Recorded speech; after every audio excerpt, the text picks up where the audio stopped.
और बाচ্चाटुके चाওক तार मुखटु केने হৈ আছে হেতুৱে কথা। কোচলাইগুৰিত বোৱাৰী নিৰ্দেশ নিজৰ কণমানি সন্তান স্বামীক এৰি প্ৰেমাস্পদলৈ পলাই গ'ল এগৰাকী বোৱাৰী। বঙাইগাঁও জিলাৰ মানিকপুৰ আৰক্ষী থানাৰ অন্তৰ্গত কোচলাইগুৰিত সংঘটিত হৈছে এই ঘটনা।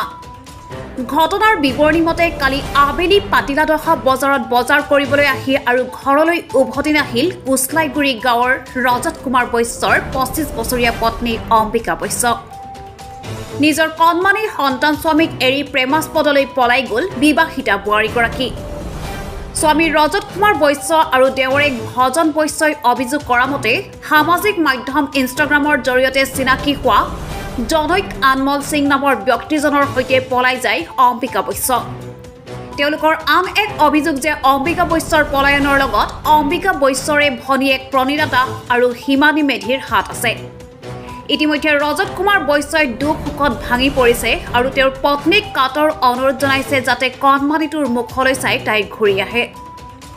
ঘটনাৰ সবিশেষ জনাই ৰজত কুমাৰ বৈশ্যই মানিকপুৰ থানাত এখন এজাহাৰ দাখিল কৰিছে। কোনো সদাশয় ব্যক্তিয়ে বোৱাৰীজনৰ সন্ধান পালে ওচৰৰ আৰক্ষী থানাত নাইবা 9707831041 নম্বৰত যোগাযোগ কৰিবলৈ অনুৰোধ জনাইছে স্বামী তথা পৰিয়ালৰ লোকে।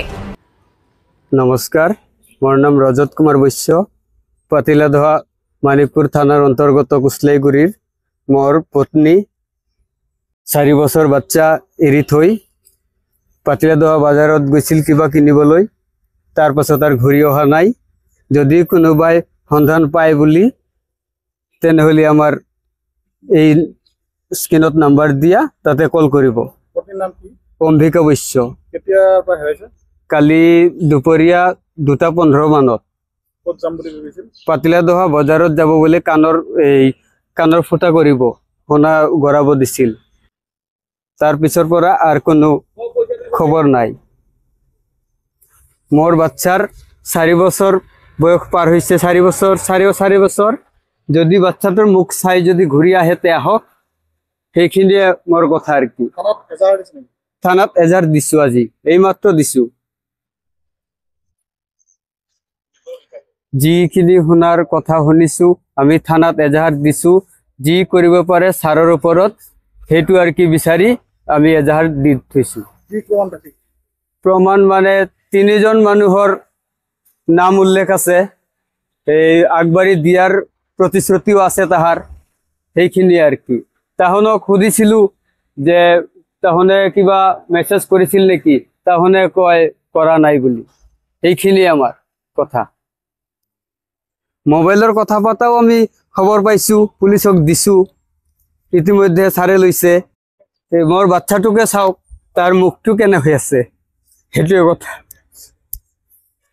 তাৰমানে কি হৈছিল, কালি দুপৰীয়া বাবুটোক মোৰ কাষত থৈ গৈছিল, কৈছে বাজাৰৰ পৰা আহিম। আমাৰ গাঁৱৰ ওচৰতে মেলা চলি আছিল, ৰথযাত্ৰাৰ মেলা চলিছিল।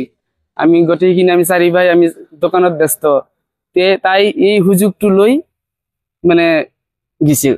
আৰু বাবুটোক মোৰ কাষত থৈ গৈছে, বাবুটোক চাবি মই আধা ঘণ্টাৰ ভিতৰতে বাজাৰৰ পৰা আহিম, তাই কিবা কিবি আনিব যাব আৰু কি।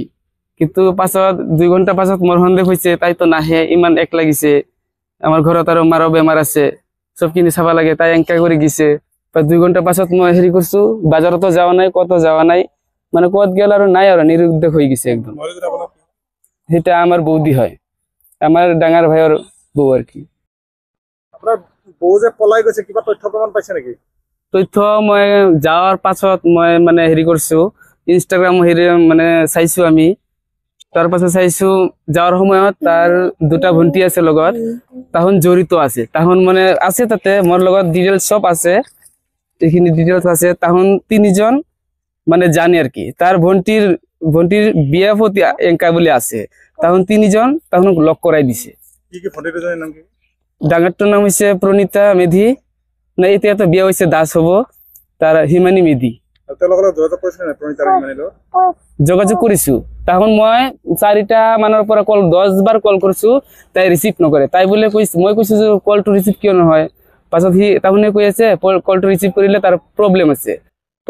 মই ভাবলো কি হৰ প্ৰব্লেম হ'ব, মই ভিনি বুলি ফোন মারছো, মোর ফোন রিসিভ করতে প্রব্লেম হবো না। পাছত নাই, পাছত মই মেসেজ করছো, টেক্সট মেসেজ করছো যে ফোনটো ৰিচিভ নকৰা কি হয় তাই কয় কিবা প্ৰব্লেম আছে তাৰ পাছত মই হোৱাটছএপত মেছেজ কৰিছোঁ 2টা 3টা নাম্বাৰত মেছেজ কৰিছোঁ পাছত অনলাইন পালোঁ কয় তাইতো অহা নাই আমাৰ ঘৰত অহা নাই কিন্তু মোৰ লগত এতিয়া মই প্ৰুফ পাইছোঁ মানে তাহুন 3জনে একেলগতে আছিল মানে আৰু এইখিনি গোটেই প্ৰমাণ মই থানাত দিছোঁ আৰু কি প্ৰণীতাৰ ক'ত ঘৰ প্ৰণীত হৈছে আমাৰ ভোলকাডোবা নুনতলাত মানে সিমানে হৈছে আমাৰ তাতে কুচলাইগুৰি নপৰে সোণাই কলা বুলি কয় আৰু য'তে বিয়া কৰাইছে তাতে